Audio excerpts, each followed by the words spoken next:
o juízo que é declarado aqui em Isaías 24 cairá sobre o mundo mau. E isso se dará plenamente no juízo final. Acontecerá já aqui, né, com a Assíria punindo a nação de Israel no Reino do Norte. Depois vai acontecer com a Babilônia punindo o Reino do Sul. Nós vemos que Deus pune o seu povo, mas não para destruí-los, mas sim para restaurá-los. Nós vemos que outra verdade desse texto é a restauração. No capítulo 25, inclusive no verso 8, o texto de Isaías diz assim: tragará a morte para sempre, e assim enxugará o Senhor Deus as lágrimas de todos os rostos, e tirará de toda a terra o opróbrio do seu povo, porque o Senhor falou. Esse texto é usado por Paulo em 1 Coríntios capítulo 15, que vai usar o argumento da ressurreição do Senhor Jesus para dizer que nós também, por meio dele, iremos ressuscitar, mas ressuscitar fisicamente, ressuscitar corporalmente. E ele vai usar esse mesmo versículo dizendo: tragada foi a morte. Tragada foi a morte pela vitória de quem?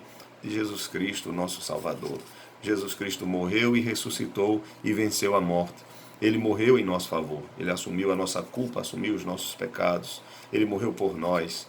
E a ira de Deus destinada a nós por causa dos nossos pecados foi derramada em nosso substituto, que é Jesus Cristo. E agora, por meio dele, nós temos a vida, nós gozaremos da ressurreição, gozaremos da vida eterna, gozaremos do novo céu e da nova terra, da restauração, que é declarada aqui nesse texto de Isaías, no capítulo 24. Veja que ele começa com juízo, mas termina com restauração. Ele começa com, aparentemente, o mal dominando, mas ele, em todo o capítulo, ele mostra que quem reina é o nosso Deus, quem reina é o nosso Senhor. E o final se dará com a sua glória, sempre com a sua glória. Ele sempre será glorificado. Ele é rei sobre todas as coisas. Eu quero ler justamente e encerrar essa palavra a partir do verso 21 do capítulo 24, quando o nosso texto diz: naquele dia o Senhor castigará no céu as hostes celestes e os reis da terra na terra. Fala de um juízo que até é derramado sobre anjos. Nós vemos isso em Apocalipse também, capítulo 20, né? O juízo sobre Satanás, sobre os anjos caídos e também sobre os homens ímpios, que está relatado ali. E também sobre o povo de Deus. Só que o povo de Deus escapará desse, não de ser julgado, mas da punição do juízo, por causa do seu substituto, que é Jesus Cristo, nosso Salvador, pelo fato dele ter morrido por nós. E diz mais aqui o texto, no verso 22 de Apocalipse 24: serão ajuntados como presos em masmorra, encerrados num cárcere, e castigados depois de muitos dias. A lua se envergonhará e o sol se confundirá, quando o Senhor dos exércitos reinar no monte Sião e em Jerusalém. Perante os seus anciãos haverá glória. Então, o fim é justamente a glória do Senhor. O fim é a sua vitória, é o seu reino. Podemos concluir dizendo que os capítulos 24 a 27 do livro de Isaías dizem respeito à ação restauradora final de Deus sobre sua criação, descrevendo a sua vitória sobre as forças do mal e sobre a própria morte.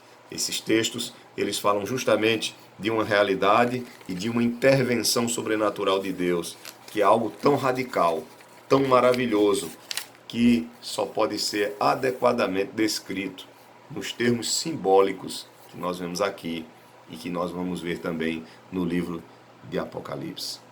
A aplicação da nossa lição é a seguinte: o mal e o pecado que permeiam o mundo são muitas vezes fonte de angústia para a igreja, para o povo de Deus. Todos nós estamos sujeitos ao sofrimento causado pelos nossos próprios pecados, como pelos pecados dos nossos semelhantes. Mas no capítulo 24, nós aprendemos que Deus tem preparado um dia para o julgamento sobre a terra, e que nesse dia tudo será restaurado ao seu devido lugar. De modo nenhum o pecado terá a palavra final. Quando vemos também, irmãos, que nesse capítulo também há uma expressão de louvor do povo de Deus ao seu próprio Deus, nós somos lembrados que não existe situação, por mais caótica que pareça, que fuja do controle do nosso soberano Deus. Por isso nós devemos estar prontos para confiar nele, diante de qualquer circunstância, diante de qualquer situação difícil. Com certeza, e nós temos essa certeza, que o Senhor colocará um ponto final no pecado e nas estruturas sociais pecaminosas deste mundo. E isso deve nos encorajar sempre a lutar contra o pecado, contra os males sociais que existem ao nosso redor e continuarmos firmes em Deus, louvando o seu nome, vivendo para Ele, lhe glorificando e anunciando a sua palavra, que é a verdade absoluta, que é a verdade que Ele nos traz para nós crermos, abraçarmos e vivermos por ela. Deus abençoe sua vida, em nome de Jesus. Um grande abraço a todos.